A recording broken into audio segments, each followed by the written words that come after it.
안녕하십니까. 강지연입니다. 코로나19 사태가 장기화되면서 지치고 피로감을 느끼시는 분들 많으실 겁니다.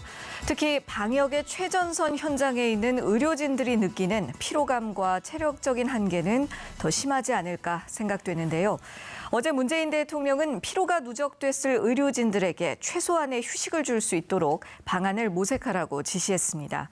다시 한번 의료진과 방역 현장에 계신 모든 분들께 감사하다는 말씀을 전하면서 하루빨리 이 사태가 끝날 수 있도록 모두가 함께 힘써주시길 바라겠습니다.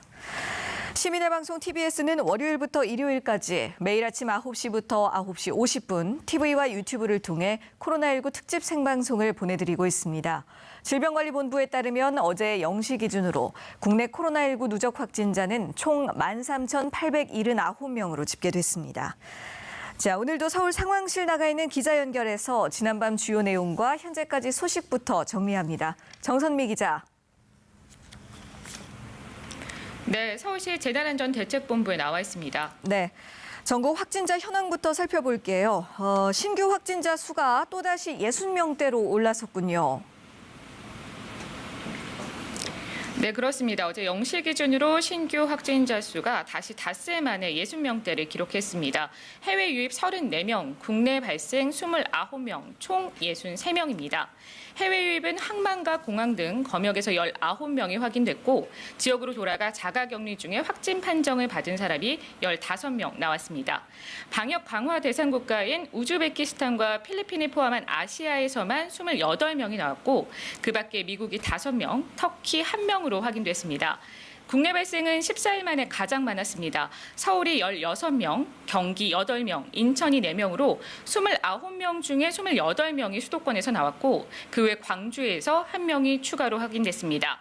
누적 확진자 수 13,879명, 완치자 수는 격리에서 55명이 추가로 해제가 되면서 12,698명으로 집계됐습니다. 사망자는 서울에서 1명이 추가되면서 297명으로 늘었고 치명률은 어제 0시 기준 평균 2.14%를 기록했습니다. 네, 사망자가 서울에서 발생했다고요? 서울 지역 상황 좀 더 자세하게 알려주시죠. 네, 어제 서울에서 11번째 사망자가 나왔습니다. 6월 25일에 코로나19 확진 판정을 받고 격리 치료를 받아오던 80대 환자였는데요.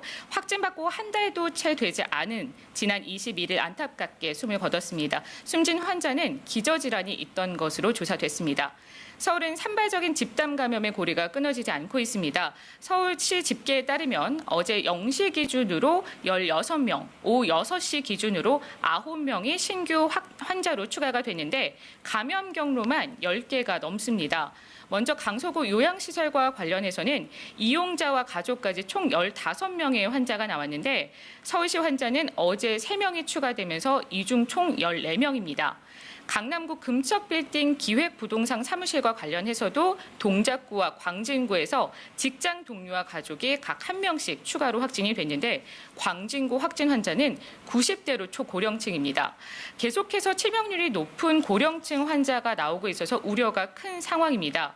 또 그 밖에 송파구 교회, 강남구 사무실, 역삼동 금융회사 확진자의 접촉자의 감염 경로를 모르는 환자까지 다양한 경로에서 산발적 감염이 이어지고 있습니다. 서울시 누적 확진자는 어제 오후 6시에 발표된 9명을 추가하면 최소 1,523명입니다. 네, 자 이렇게 서울 내에서도 산발적인 집단 감염이 계속해서 발생하고 있는 가운데 또 경기도의 한 군부대에서 집단 감염이 서울로 확산했다고 하던데 이거는 무슨 내용인가요? 맞습니다. 경기도 한 육군 부대 포천에 있는 데인데요. 이틀에 걸쳐서 14명의 환자가 무더기로 감염되면서 새로운 집단 감염이 발생했습니다. 그런데 이 해당 군부대를 방문한 사람 중에 강남구민이 있었습니다. 강남구 대치동에 사는 50대 남성이 지난 16일 이 부대를 방문했는데 엊그제 병사에 확진 판정 소식을 듣고 강남구 보건소에서 검사를 받았더니 양성 판정이 나온 겁니다. 또 이 남성의 가족인 40대 여성도 발열과 잔기침 등의 증상으로 보건소에서 검사를 받았는데 역시 양성이었습니다. 이 여성이 중구의 대구은행 서울 영업부 직원으로 밝혀지면서 은행은 내일까지 문을 닫기로 결정했고요. 전 직원 모두 코로나19 검사를 받기로 했습니다. 전국 각지에서 부대를 방문한 사람들을 고려한다면 확진자가 더 늘어날 가능성이 있는 상황입니다. 그렇군요. 군부대에서의 감염이 한동안은 나오지 않았었는데 또 이번 집단 감염이 대규모 사태로 번지지는 않을까 우려가 됩니다. 또 집단 감염 발생이 걱정되는 장소 중에 하나가 바로 학교가 되겠습니다. 어제는 학교의 급식 배식원이 확진 판정을 받으면서 수업이 중단되는 일도 있었다면서요. 네, 강남의 청담중학교 급식 배식원 한 명이 코로나19에 감염되면서 학생들이 수업 도중 전원이 집으로 돌아갔습니다. 청담중학교는 오늘부터 전체 학년의 등교를 중단하고 수업을 원격 수업으로 전환했습니다. 조리사 등 밀접 접촉자로 분류된 7명은 자가격리했고 학생과 교직원 등 180여 명에 대한 검체 검사도 진행하고 있는데 다행인 점은 그래도 확진자와 학생 모두가 마스크를 썼다는 점입니다. 경기도 성남에서는 어린이집 조리사가 확진 판정을 받기도 했습니다. 수정구 복정동의 한 어린이집인데 역시 원생과 교직원 등 230여 명의 전수검사가 진행되고 있고요. 해당 어린이집은 임시 폐쇄됐습니다. 네. 자, 마지막으로 서울시의 코로나19 대책 관련해서도 이야기를 좀 해보겠습니다. 자영업자 생존자금 2회차 지급이 오늘부터 시작된다고요? 네, 맞습니다. 코로나19의 어려움을 겪는 자영업자에게 월 70만 원씩 두 차례 현금 140만 원을 지원하는 서울시 자영업자 생존자금 2회차가 오늘부터 지급됩니다. 연 매출 2억 원 미만 영세 소상공인이 대상이고요. 서울시는 예상보다 많은 자영업자가 신청을 하면서 930억 원의 예산을 추가로 마련해서 총 47만 명에게 생존 자금을 지급한다고 밝혔습니다. 지금까지 서울시 재난안전대책본부에서 전해드렸습니다. 네, 정선미 기자 수고하셨습니다. 자, 계속해서 코로나19에 대해 좀 더 자세한 이야기 나눠보겠는데요. TBS 보도본부의 문숙희 기자와 함께합니다. 어서 오십시오. 예, 지역사회의 감염이 계속되고는 있습니다만 정부가 교회 내 소모임 활동 금지를 이제 해제한다고 발표를 했습니다. 네, 지난 10일이었죠. 정부가 이제 교회 소모임 관련 집단 감염 사례가 계속 이어지면서 이 교회 소모임 관련해서 정규 예배 외에서는 금지하는 방역 강화 조치를 이제 시행을 했었습니다. 네. 그런데 2주 만인 내일 오후 6시부터 이 시행 조치를 이제 해제한다고 밝힌 건데요. 이유는 대부분 교단과 성도들이 이 예방 수칙과 방역 수칙을 잘 지키고 있기 때문에 교회 소모임 감염 사례가 최근엔 거의 발생하지 않았다고 판단한 겁니다. 네. 이 조치가 해제되기 때문에 이제부터는 주말 교회 안에서 정규 예배가 끝나고 소모임이나 성경 공부 모임, 식사 등을 할 수 있게 됩니다. 다만 지방자치단체별로 위험도를 평가해서 필요할 경우에 이 의무화 조치를 유지할 수 있도록 했습니다. 예. 그래서 광주 같은 경우에는 이 조치를 일단은 유지시키기로 했고요. 다만 방역당국은 여전히 앞으로도 교회에서 방역수칙 생활에 좀 선도적인 역할을 해줄 것을 당부하기도 했습니다. 그래요. 우선 지역사회 전파가 몇 주 전만큼의 급증하는 상황은 아니기 때문에 이런 판단을 한 것 같은데요. 그럼에도 불구하고 또 송파구 사랑교회 관련 확진자가 4명이 잇따라 발생하기도 하지 않습니까? 아무리 강화 조치를 해제한다고 하더라도 이렇게 교회를 중심으로 한 집단 감염 사례는 특히나 조금 더 주의를 기울여야 하지 않을까 싶어요. 네, 맞습니다. 이 집단 감염 사례들이 계속해서 나오고 있는데 이 분류를 좀 보면은 계속해서 같은 모임이나 장소에서 반복적으로 일어난다는 걸 아실 수 있겠습니다. 예. 큰 분류로 좀 보면 방문 판매와 다중시설, 그리고 친목 모임, 요양시설이나 병원, 종교시설과 교육시설에서 좀 많이 이 집단 감염 사례가 발생하고 있습니다. 네. 그렇기 때문에 이런 모임이나 장소는 되도록 방문하지 않으시는 게 좋겠고요. 불가피하게 방문할 때에도 예방수칙과 방역수칙을 꼭 지키셔야겠습니다.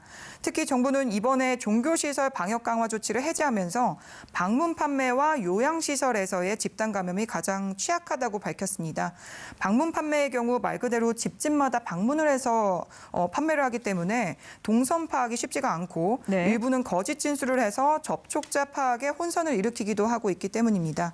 또 요양시설의 경우에는 바이러스에 취약한 이들이 좀 모여 있기 때문에 이 확진자가 한번 발생하기 시작하면 집단 감염이 불가피한 점 때문입니다.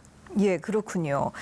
그러고 보니까 집단 감염이 전국 곳곳에서 일어나고 있긴 합니다만 지금 문숙희 기자가 잘 설명해 주신 대로 발생하는 곳들이 크게는 이제 몇 가지 분류로 대부분 정리가 되는 것 같습니다. 뭐 방문 판매 말씀해 주신 다중이용시설, 종교시설, 그리고 요양시설을 비롯해서 뭐 콜센터라든가 물류센터라든가 네, 이런 곳들이었잖아요. 대표적으로.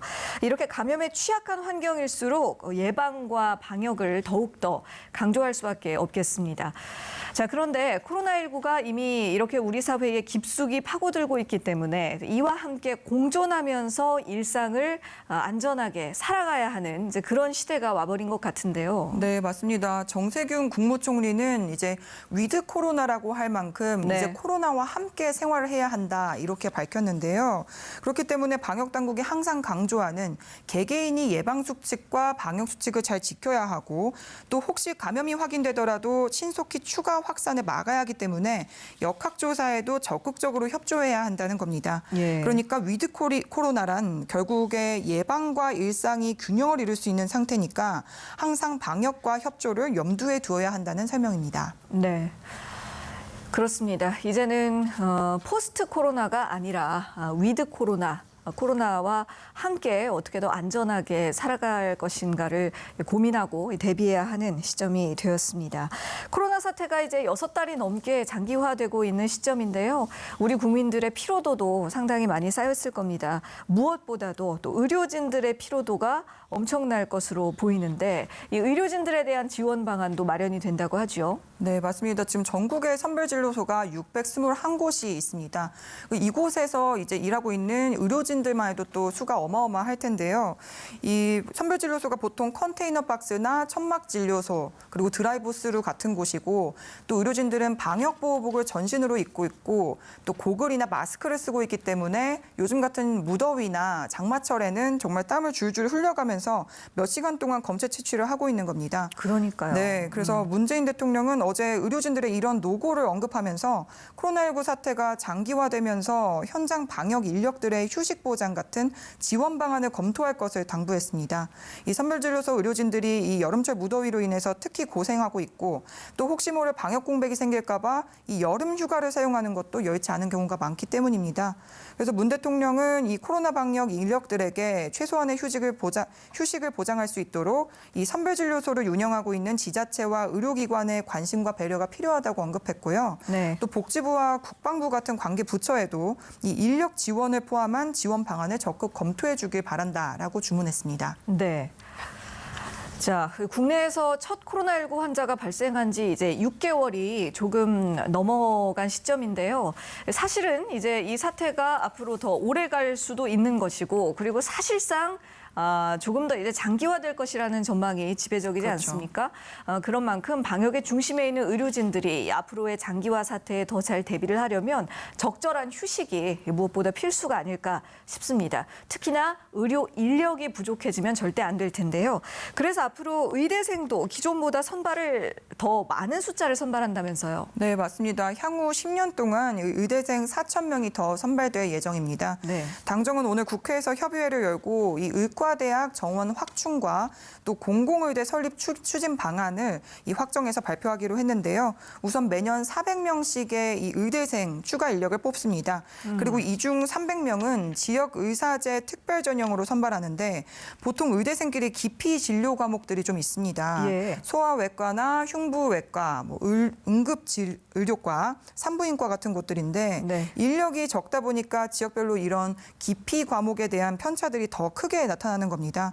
그래서 이 기피 부문의 인력 수요를 좀 해결하기 위해서 이 300명으로 선발된 이들은 장학금을 지급받고 지역에서 일정 기간 필수 의료에 복무해야 합니다.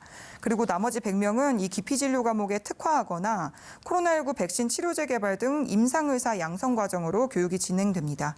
의대 정원 확대와 별개로 공공의대도 설립을 하게 되는데요.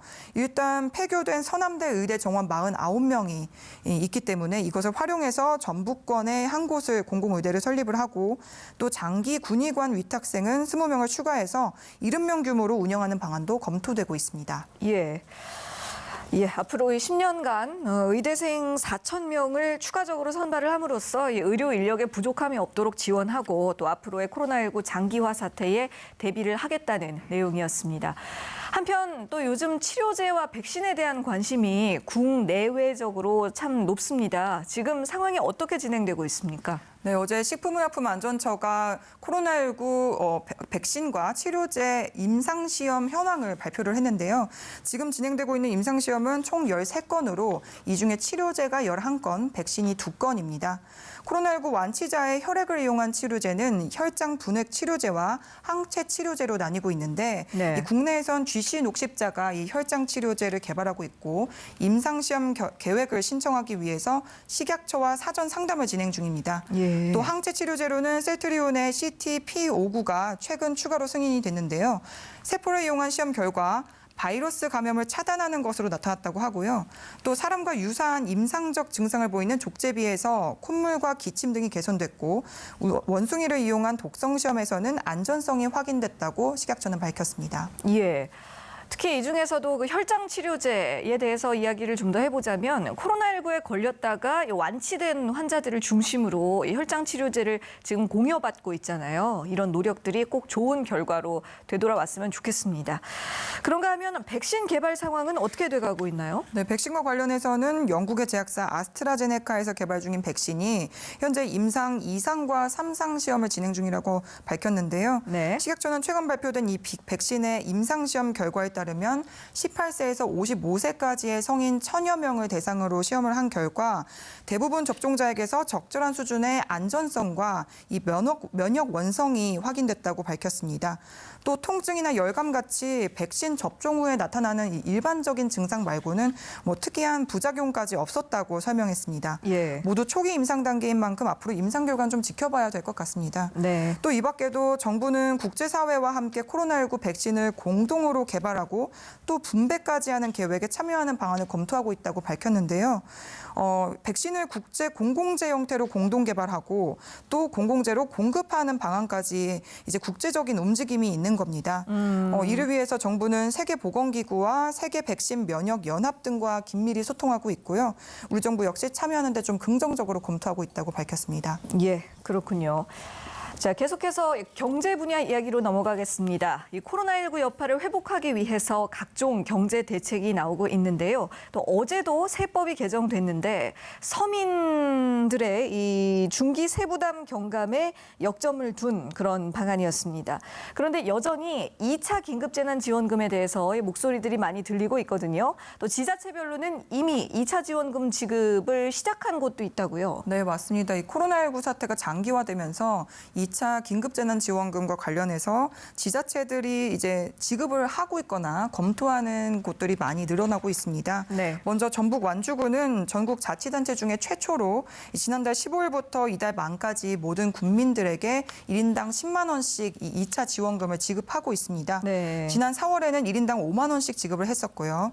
또 코로나19 최대 피해 지역인 대구시도 2차 긴급생계자금을 모든 시민들에게 10만 원씩 지급하기로 했습니다. 1차 때는 중위소득 100% 이하에 선별적으로 지급을 했었는데 이번엔 모든 시민들에게 지급하기로 한 겁니다. 제주도도 모든 도민 대상의 2차 재난 긴급생활지원금 지급을 결정했는데요. 네. 제주 역시 1차 때는 소득이 급감한 12만여 가구만 대상으로 했었습니다. 우선 이렇게 몇 군데 지자체만 지급하기로 했는데 이가 얼마나 확산될지는 조금 더 지켜봐야 할 것 같습니다. 예, 그래요. 이 2차 지원금을 그 1차 때처럼 전국적으로 지급해야 하는 것 아니냐, 이런 목소리도 계속해서 들리고 있잖아요. 네, 맞습니다. 지자체 중에서도 이 경기도 같은 경우에는 가장 빨리 재난지원금을 이제 지급하기도 했었고 또 이재명 경기도지사가 이 전국적인 2차 재난지원금 이제 도입을 하자, 지급을 하자라고 계속해서 주장하고 있습니다. 그래서 정부에도 계속해서 강력하게 요청하고 있기도 하고요. 단순한 현금성 지원이 아니라 소멸성 지역화폐 지원이기 때문에 전액이 금액이 매출로 연결돼서 효과가 명확하다라는 설명입니다. 네. 확실히 이 지원금 덕분에 지난 5월과 6월에 반짝 소비 특수가 있긴 했었어요. 네네. 이렇기 때문에 이해찬 민주당 대표는 당정 협의를 통해서 최대한 반영하도록 노력하겠다라고 대답하긴 했지만 시민들 사이에서도 이 2차 지원금 지급에 반대 목소리도 조금 나오고 있기 때문에 2차 지원금이 정말 지급이 될지에 대해서는 정부가 조금 더 신중하게 판단을 하고 있는 것으로 보입니다. 네, 알겠습니다. 자, 마지막으로 해외 상황도 간략히 짚어보겠는데요. 이제 전 세계 코로나19 확진자가 7개월 만에 1,500만 명을 넘어섰죠. 네, 맞습니다. 어제 오전 기준으로 전 세계 코로나19 확진자가 1,508만 4천 명을 기록한 건데요. 네. 누적 사망자 수는 61만 8천 명을 넘어섰습니다. 특히 일일 확진자 수가 연일 최다 기록을 보유하고 있는 이 미국과 같은 경우는 계속해서 거센 여론들이 좀 나오고 있으면서 도널드 트럼프 대통령이 직접 코로나19 브리핑에 석 달 만에 등장해서 화제가 되고 있습니다. 관련 리포트 먼저 보시겠습니다. Today, I want to provide an update on our response to the China virus and what my administration is doing. 브리핑의 첫 시작부터 중국 책임론을 부각시키려는 듯 코로나19를 중국 바이러스라고 지칭한 트럼프 대통령은 미국 내 상황이 더 악화할 수 있다며 마스크 착용을 권고했습니다. It will probably, unfortunately, get worse before it gets better. 기존의 낙관론에서 돌연 태도를 바꾼 건데 트위터에는 마스크 착용이 애국이라며 본인의 마스크 착용 사진을 올리기도 했습니다. Well, I do actually do it when I need. I mean, I carry the mask when I have to go. I went into Walter Reed Hospital the other day. I have the mask right here, and I carry it, and I will use it gladly. CNN, 로이터, 가디언지 등은 트럼프 대통령의 뒤늦은 태세 전환은 대선을 앞두고 위기감이 반영된 모습이라고 꼬집었습니다. 누적 확진자 수 402만여 명으로 압도적 세계 최대인 미국의 감염자 수가 실제보다 크게 과소평가됐다는 암울한 연구 결과까지 나왔습니다. 미 질병통제센터는 미국 내 실제 감염자가 공식 집계된 수치보다 10배 이상 많을 것이라고 경고했습니다. 미국에 이어 확진자가 많은 남미 브라질에서는 하루 신규 확진자 수가 다시 4만 명대로 올라섰습니다. 북미와 남미에서 코로나19 확산세가 점점 더 커지고 있는 형국인데 WHO 미주본부인 범미보건기구는 아메리카 대륙의 확산세가 둔화의 기미를 보이지 않고 있다고 우려했습니다. TBS 안미연입니다. 예. 아무래도 미국이 전 세계에서 확진자 수가 가장 많은 국가다 보니까 조금 더 방역에 노력을 가할 필요가 있는 것 같습니다.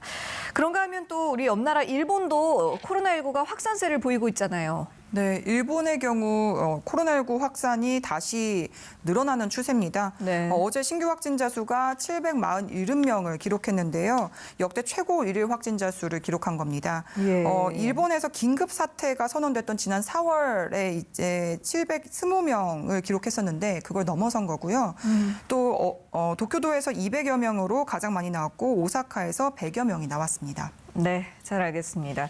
지금까지 TBS 보도본부 문숙희 기자와 이야기 나눴습니다. 수고하셨습니다. 지금 여러분께서는 코로나19 특집 생방송 TBS와 함께하고 계십니다. 네, 이번에는 코로나19에 대한 자세한 내용과 이슈들 전문가와 함께 알아보는 시간입니다. 먼저 설대우 중앙대 약학대학 교수 모셨습니다. 안녕하십니까? 네, 안녕하세요. 그리고 정철진 경제평론가도 자리하셨습니다. 어서 오십시오. 네, 안녕하십니까. 예, 지난 주말을 지나면서 신규 확진자 수가 다시금 늘어났습니다. 물론 하루하루의 수치에 일희일비할 필요는 없겠습니다만 이게 또 잡힐 듯 잡히지 않는 상황이라 더 안타까운 것 같은데요. 현재 상황 어떻게 보고 계신지 말씀해 주시죠. 네, 말씀하신 그대로입니다. 얼마 전까지만 해도 이제 광주, 전남, 대전 지역에서 확진자 수가 많지 않았습니까? 네. 그런데 어제 또 며칠 사이의 결과는 이게 또 수도권으로 올라왔습니다. 그러니까 저번에 말씀드린 것처럼 수도권에서 비수도권으로 또 비수도권에서 언제든지 수도권으로 예. 또 수도권에서 과연 이 상황으로 그대로 머물 것인지 아니면 더 확대될 것인지 이것은 이제 지켜봐야 되겠죠. 네. 다만 위험한 것은 수도권으로 확대되었다는 것, 또 여전히 외국에서 유입하시는 환자들이 계속 그 수준을 유지하고 있다는 것. 네. 그렇기 때문에 이제 점점 제가 예전에 말씀드린 것처럼 환절기로 다가가고 있습니다. 그러는데도 환자 발생 양상이 줄어들지 않고 있는 것이죠. 그렇기 때문에 지금 여전히 위험이 상당히 존재한다. 이렇게 평가할 수 있겠습니다. 예, 수도권과 비수도권 사이에 이 서로의 감염이 다시 전파되고 또 다시 전파되는 악순환이 계속되고 있는데 그 와중에 또 주의해야 할 환절기까지 다가오고 있는 상황이지요.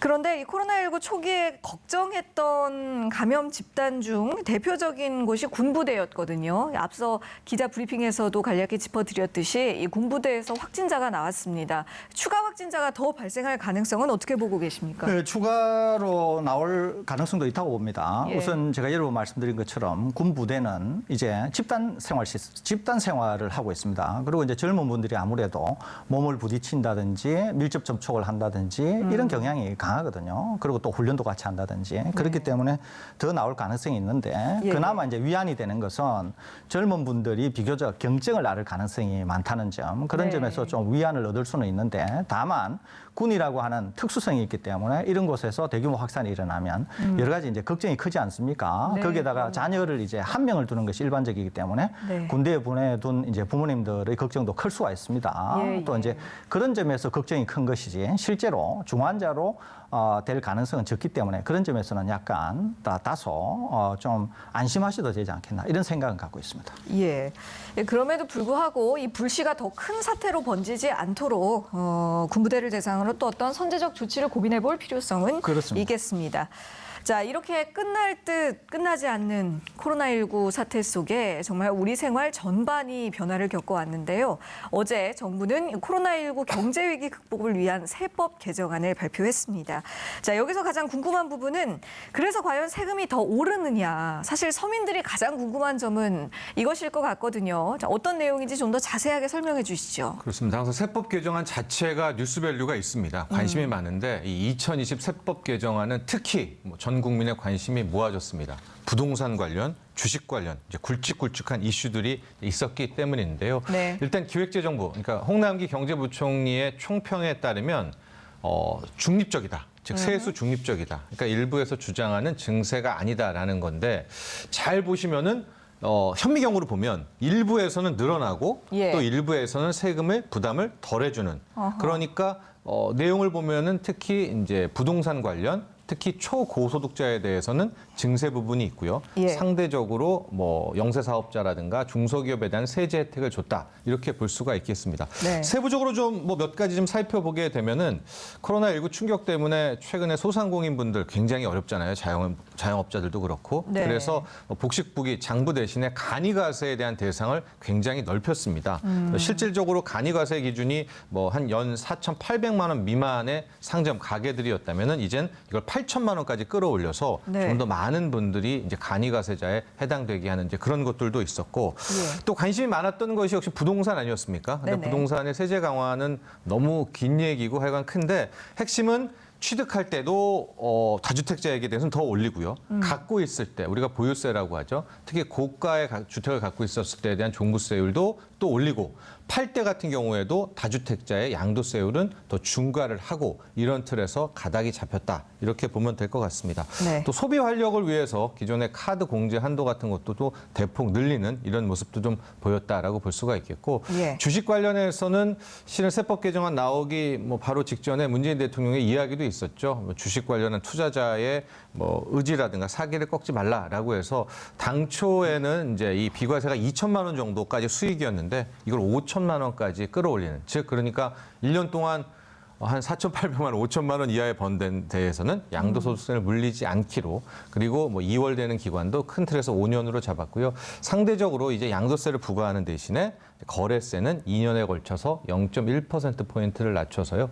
2023년부터는 이제 거래세가 0.15%로 낮춰지게 되는 이 정도의 내용으로 좀 압축해 볼 수 있겠습니다. 예. 그러니까 뭐 부동산, 주식, 뭐 카드 소득공제 등등 뭐 여러 분야에 있어서 이 세밀한 대책들이 나왔습니다만 결국 이 크게 정리를 해보자면 처음에 짚어주신 대로 초고소득자들에 대해서는 좀 증세를 가하고 또 서민들과 이 중기, 이 중소기업들의 세부담은 낮춰주는 쪽으로 책정이 됐다는 건데 평론가님께서 보시기에는 그런 방향으로 효과가 있게끔 잘 설정이 된 것 같습니까? 네, 그렇긴 하지만은 이제 요 다음 해부터는 이제 굉장히 우리가 강한 정부를 추진하지 않았었습니까? 네. 그렇게 된다면 더 많은 세수와 재정이 필요할 수 있기 때문에 이 초고소득자에 대한 증세를 하는 부분도 한계에 올 수밖에 없습니다. 가령 이제 올해 같은 경우에는 과표 10억을 45%까지 또 세율을 올렸거든요. 그러나 아마 이런 기조가 내년 후년에 가면은 좀 더 많은 세금이 필요로 하지 않을까 또 그런 예상도 함께 해보도록 하겠습니다. 예, 알겠습니다.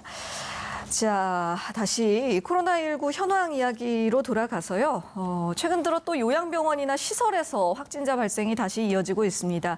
특히 이런 곳들은 코로나19에 취약한 고위험군, 고령층들이 많이 몰려있는 곳이기 때문에 더욱 걱정이 될 수밖에 없지요. 이 시간을 통해서도 요양병원 같은 이 고위험 시설에 대해서 선제적인 방역이 중요하다라고 계속해서 강조를 드리고 있는데 이 사실을 알면서도 이렇게 잘 지켜지지 못하고 있는 이유가 도대체 뭘까요, 교수님? 예, 우선은 이 데이케어 센터라든지 요양원, 요양시설 이런 것들이 숫자가 너무 많습니다, 기본적으로. 네. 이제 그렇다 보니까 선제적인 대응을 하기가 이제 쉽지 않은 측면이 있습니다. 그럼에도 예. 불구하고 반드시 선제 대응을 해야 되는데요. 왜 그러냐면은 매우 명확한 이유가 몇 가지가 있습니다. 하나는 최근에 이제 우리가 방역과 관련해서 처음에는 중앙정부 차원에서 전국토를 대상으로 단계를 조정했습니다. 그렇기 때문에 심지어는 환자가 적은 지자체라고 하더라도 전체적으로 영향을 받았던 것이죠. 그런데 예. 이제 최근에 이런 문제를 다소 완화하기 위해서 방역 당국이 광역 지자체나 또는 지자체별로 단계를 조정할 수 있도록 조치를 취했습니다. 네네. 환자 발생이라든지 그다음에 재생산 지수라든지 뭐 등등 이런 것들을 이용해서 자율적인 판단을 어느 정도 할 수 있도록 이렇게 조치를 했거든요. 이렇게 네. 한 이유는 뭐냐면 향후에 대규모 확진 환자나 중환자가 나오게 될 경우에 의료 체계의 붕괴를 막기 위한 선제적 조치라고 볼 수 있습니다. 예. 그런데 우리가 늘 중요하게 생각하는 것은 중환자들이 대거 많이 나오게 되었을 때 의료 체계가 붕괴되는 것이지 경증이나 무증상 환자가 나온다고 해서 의료 체계가 붕괴되는 것은 아니거든요. 네. 그러니까 경증이나 무증상 환자는 생활치료센터를 쓰면 됩니다. 그러니까 직접 의료 체계에 영향을 주는 분들은 고령자, 고위험군에서 나온다고 볼 수 있거든요. 그러니까 네. 지금 요양원이나 요양병원 같은 데서 만일에 대규모 확산이 일어나서 대규모 환자가 쏟아질 경우에는 상당히 중증 환자들이 될 가능성이 많다는 것이죠. 그렇죠. 그렇게 되면 전국토가 굉장히 어려운 그런 의료체계 붕괴 사태를 막을 수가 있습니다. 예.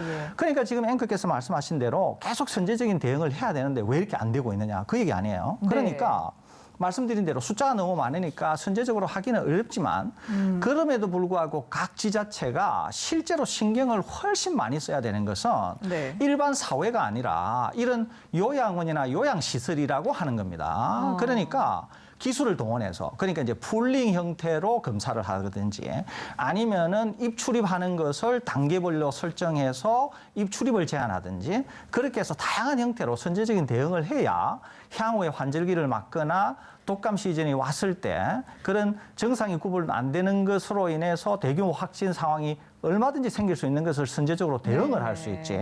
그러지 않고 지금과 같이 대응을 해서는 향후에 대규모 확산이 일어날 때는 상당히 어려움을 겪을 수가 있습니다. 그래서 이런 점을 당국과 지자체가 꼭 염두에 두셔야 되지 않을까 이렇게 생각이 됩니다. 예, 맞는 말씀입니다. 각 지자체별로 조금 더 책임감을 가지고 그 지역 안에 있는 이 고위험 시설에 대해서는 좀 자체적으로 이 선제적 조치를 책임감 있게 좀 진행을 해야 해야 하지 않을까 그런 생각이 듭니다. 지금까지처럼 어떤 그 뇌관이 터졌을 때 그곳을 따라가기 식으로 막는 그런 조치가 아니라 미리 예방을 하는, 항상 강조해드리는 것처럼 선제적인 조치로의 어떤 이 방역 기조가 좀 변화가 돼야 하지 않을까 싶은데요.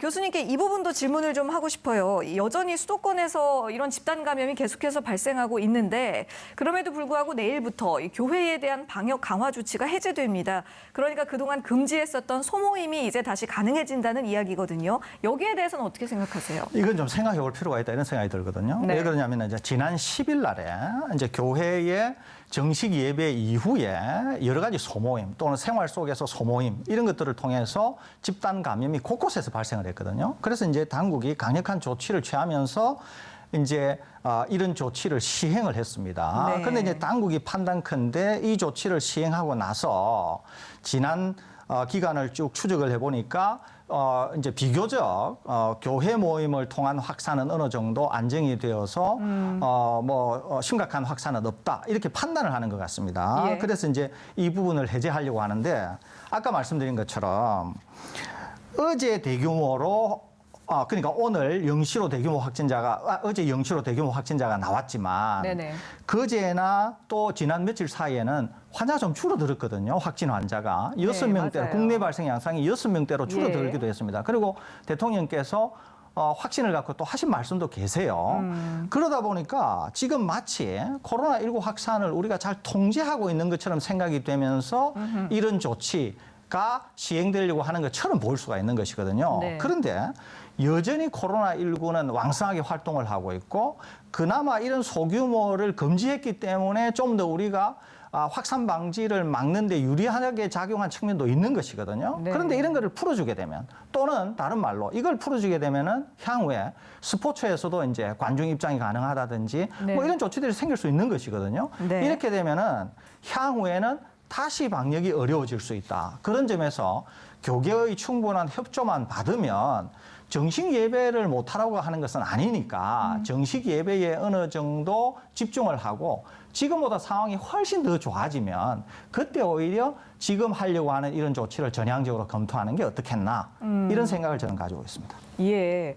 교수님뿐만 아니라 항상 이 전문가분들께서 짚어주시는 것처럼 사실 2주 정도가 2, 3주 정도가 아니라 한 달 정도는 좀 충분한 기간을 두고 이 추이를 좀 지켜보는 것이 좋지 않을까. 사실 그런 생각이 듭니다. 지금 이렇게 또 조금 이 주춤해지는 이 상황에서 방역을 또 느슨하게 한다면 이것의 결과가 또 1, 2주 뒤에 다시 나타날 수도 있는 것이잖아요. 예, 그렇습니다. 예, 그것에 대해서 좀 우려가 되는데요. 네, 좀 더 심중한 접근이 필요하지 않을까라는 생각이 듭니다.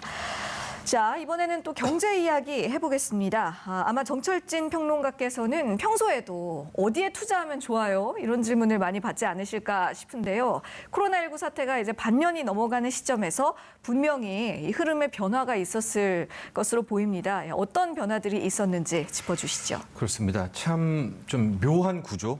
또 이걸 좀 더 왜곡된 구조가 펼쳐지고 있다 이렇게 평가할 수가 있을 것 같은데요. 네. 코로나19가 터지면서 정말 1930년대 미국 대공황급 충격이 왔잖아요. 근데 그때와 다른 것은 그때 당시에 왜 이것이 위기가 오래 갔는가? 유동성이 없어서 돈을 안 풀어서 그랬다는 결론을 내리고 네. 이번엔 전 세계가 이제 돈을 정말 무한대로 풀었습니다.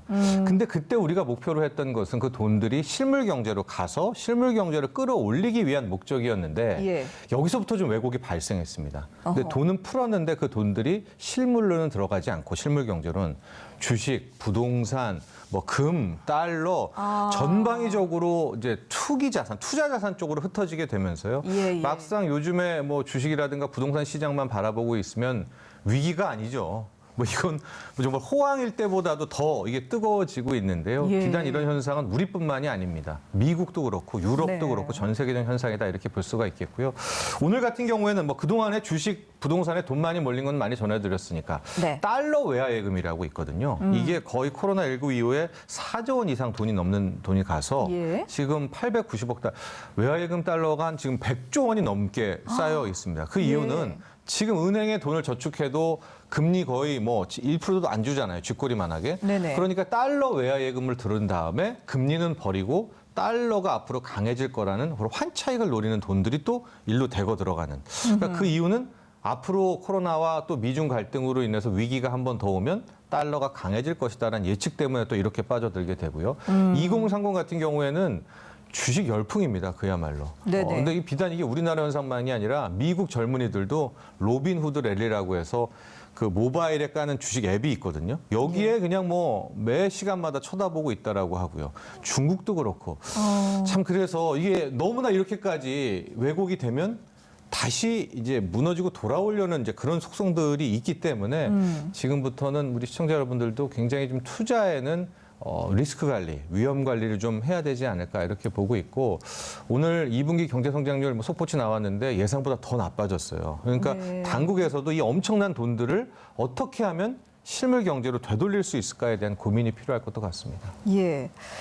지금 말씀해 주신 것들 중에 뭐 주식도 있고 뭐 여러 가지가 있었습니다만 그 달러 외화 예금액이 역대 최대치를 기록하고 있다고 하셨잖아요. 그 앞으로 향후에 달러 강세를 예측해서 이제 그쪽으로 투자가 몰리고 있다는 분석이셨는데 그렇다면 이 정철진 평론가께서는 지금이 너무 왜곡 현상이 심해지고 있다. 이 부분에 대해서 좀 자제를 해야 한다는 의견이신 것이죠. 그렇습니다. 특히 뭐 주식 시장 같은 경우에는 이미 뭐 모든 뭐 지표 물론 그게 지표대로 가는 건 아니지만 네. 이제 버블 국면으로 들어가고 있는 그런 모습들이 속속 보이고 있거든요. 네네. 그런 거기 때문에 분명히 유의하셔야 되겠고요.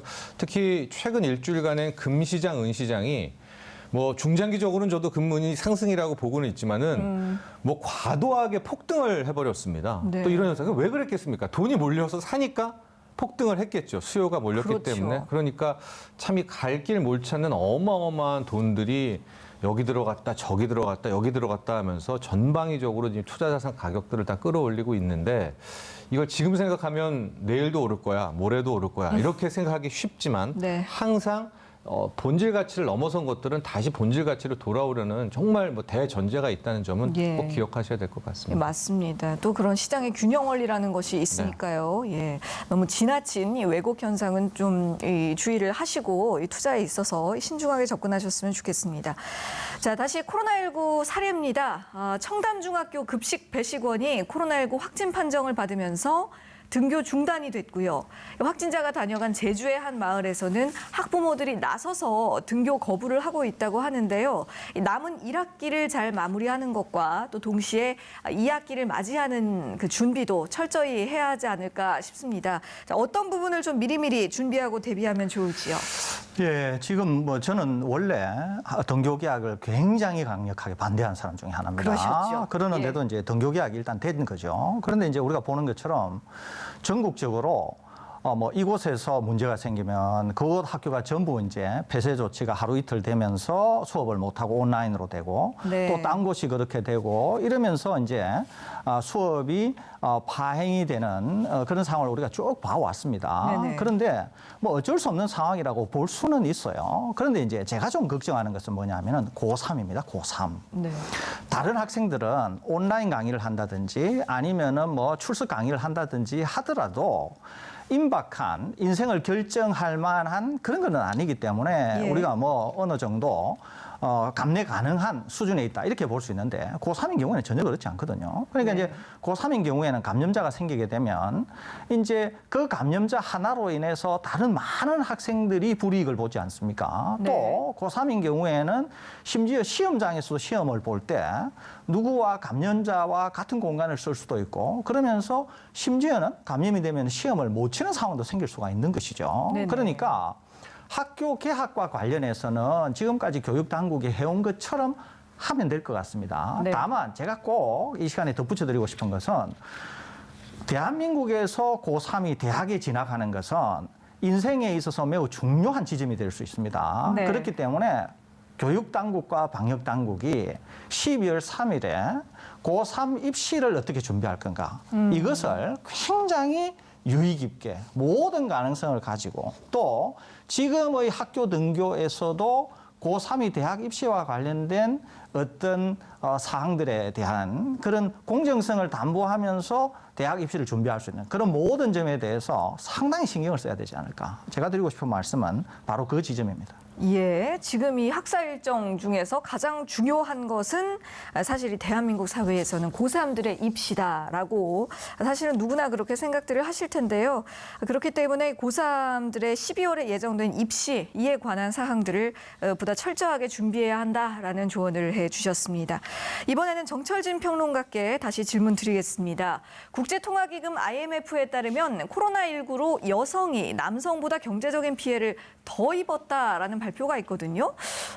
그런가요? 이건 어떤 내용입니까? 네, IMF가 이런 보고서를 냈는데 크게 두 가지 이유가 있었던 것 같습니다. 네. 첫 번째는 뭐 아직까지도 남녀 평등에 대한 문제들 많이 나오고 있지만 그 일자리의 질을 따졌을 때 예. 남성과 여성 봤을 때 뭐 우리나라도 그렇고요. 여성들 같은 경우에는 비정규직이라든가 좀 더 저임금의 일자리들이 많이 있었습니다. 거기에 네. 여성 근로자들이 많이 포진되어 있었는데 코로나19가 터지면서 뭐 상대적으로 대기업이라든가 정규직들은 휴직을 할지언정 구조조정까지는 돌입하지 않았거든요. 네네. 그러나 비정규직이라든가 특히 서비스업, 많은 여성분들이 몰려있는 일자리들은 바로바로 구조조정, 해고 조치가 나오게 되면서 네. 일단은 일자리를 바로 잃었어. 이게 첫 번째 피해가 볼 수가 있겠고 예. 두 번째 왜 여성들이 더 피해를 받는가? 이제 사회적 거리두기. 우리는 경제 봉쇄를 하지 않았지만 미국이라든가 뭐 유럽은 아예 문을 닫아 버렸지 않습니까? 학교는 네. 당연히 못 갔고. 락다운을 그러면 해버렸죠. 락다운을 해버렸죠. 그럼 가족들은 다 어디에 있겠습니까?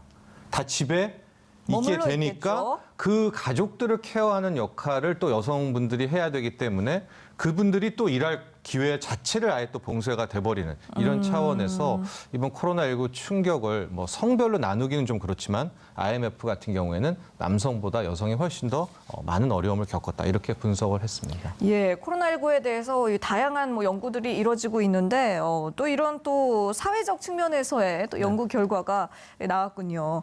자, 이제 두 분께 마지막 질문 드리겠습니다. 이제 곧 휴가철이 다가오게 되는데요. 정부에서는 분산 휴가를 권고했습니다만 그래도 아무래도 많은 분들이 또 특정한 기간에 몰릴 것으로 예상이 됩니다. 이 기간이 지난 5월의 황금 연휴 때처럼 또다시 확산의 변곡점이 되지는 않을까 참 우려가 되거든요. 휴가철에 방역 어떤 사항 유의하면 좋을지 교수님께 마지막으로 조언 드리도록 할게요. 예, 휴가 기간에 우선은 많은 분들이 모이시는 것은 좀 피하기를 권해드립니다. 네, 하지만 그게 쉽지가 않죠. 쉽지가 않죠. 그럼에도 불구하고 피해드리기를 권해드립니다. 네. 그리고 휴가지를 가실 때는 가능하면 자차를 이용하시기를 권해드립니다. 또 다른 것은 휴가지를 가시게 되더라도 이제 식사를 하신다든지 실내를 출입할 수밖에 없습니다. 뭐 예. 화장실이 되었던 이럴 때 실내를 출입하실 때는 가능하면 마스크를 꼭 착용하셔야 되고요. 네.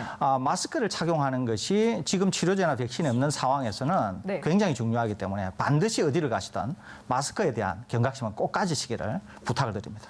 예, 그렇군요.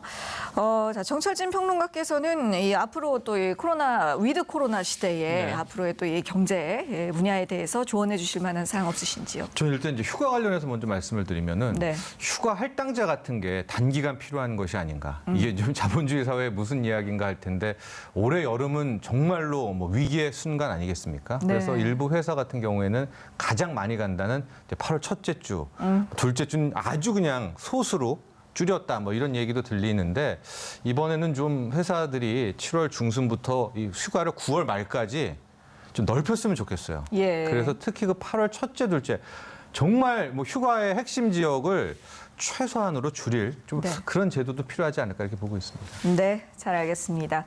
자, 지금까지 설대우 중앙대 약학대학 교수 정철진 경제평론가와 이야기 나눴습니다. 두 분 수고하셨습니다.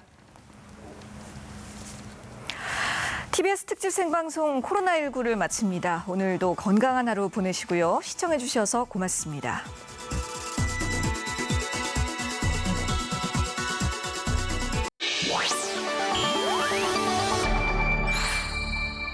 TBS